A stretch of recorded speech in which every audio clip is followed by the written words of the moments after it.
L'inflation, tout le monde en a entendu parler, tout le monde voit à peu près c'est quoi, mais personne ne sait vraiment pourquoi il y en a et comment s'en protéger. Donc je me donne pour mission de vous expliquer en quelques minutes seulement tout ce que vous devez savoir. Et vous allez voir que vous allez en apprendre des choses. Bon, l'inflation, c'est quoi? L'inflation, c'est ce paquet de pâtes qui coûtait en 2010 environ 80 centimes et qui aujourd'hui coûte plus de 1,50 €. Même produit, même quantité, mais 2 fois plus cher. C'est ça, l'inflation. Et ça, c'est à cause de deux raisons. Une très connue et une que personne n'a compris. La première raison, c'est l'augmentation des coûts de production. Tout coûte plus cher à produire. Pourquoi? Parce que l'énergie coûte de plus en plus cher. Les matières premières peuvent également coûter plus cher, comme le blé, le lait, l'acier. Leur prix dépend de l'offre et de la demande mondiale. Et certaines crises, comme la guerre en Ukraine par exemple, peuvent influer sur les prix de certaines matières premières. On a également le transport. Ce paquet de pâtes a besoin d'être livré. Mais si l'essence coûte de plus en plus cher, livrer ce paquet de pâtes coûtera de plus en plus cher. On utilise de plus en plus d'essence et on en a de moins en moins en réserve. Logiquement, les prix augmentent. Mais ça, ce n'est que la première raison de l'inflation. Celle que tout le monde connaît, celle que tout le monde comprend. Mais il y en a une deuxième,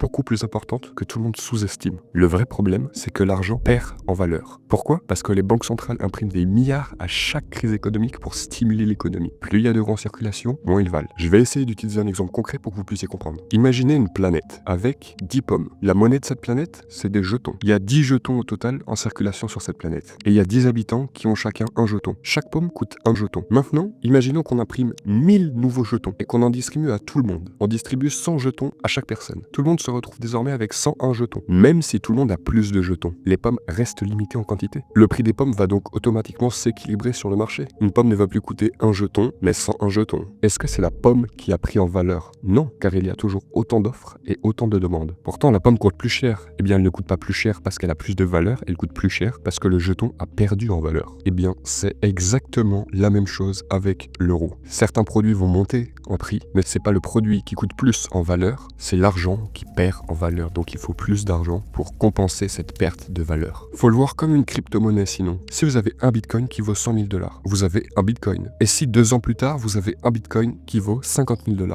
vous avez toujours un bitcoin. Cependant, il vaut moins. C'est exactement la même chose avec l'euro. Vous avez 1 euro, mais dans 10 ans, il vaudra moins. Le problème, c'est qu'on estime la valeur des choses en euros en France. Du coup, on a l'impression que la valeur de l'euro est stable, vu qu'on s'en sert pour comparer différentes choses. Alors que non, l'euro n'est pas stable. L'euro peut perdre en valeur et prendre en valeur. Et l'euro perd en valeur chaque année. Voyez-le comme une crypto-monnaie qui descend à chaque année. Par exemple, le bitcoin, lui, ne peut pas être imprimé à l'infini. Il y en aura toujours 21 millions et seulement 21 millions, pas un de plus. C'est pour ça que certains le considèrent comme une protection contre l'inflation, car on ne peut pas le dévaluer en injectant plus de bitcoin. Alors que l'euro, il n'y a pas de supply. C'est-à-dire que l'euro, on peut en créer autant qu'on veut, mais plus on a en circulation, plus il perd en valeur. Ce qu'il faut que vous compreniez, c'est que si les prix augmentent, c'est pas juste que le coût des matières premières augmente, mais c'est aussi et surtout parce que votre argent vaut de moins en moins, car on imprime de l'euro en masse, ce qui le dévalue complètement. Mais alors, comment s'en protéger? En investissant intelligemment ou en plaçant votre argent dans des actifs qui ne sont pas corrélés à une monnaie fiat. C'est exactement de ça qu'on parle sur cette chaîne, donc si ça vous intéresse et vous voulez en savoir plus, abonnez-vous.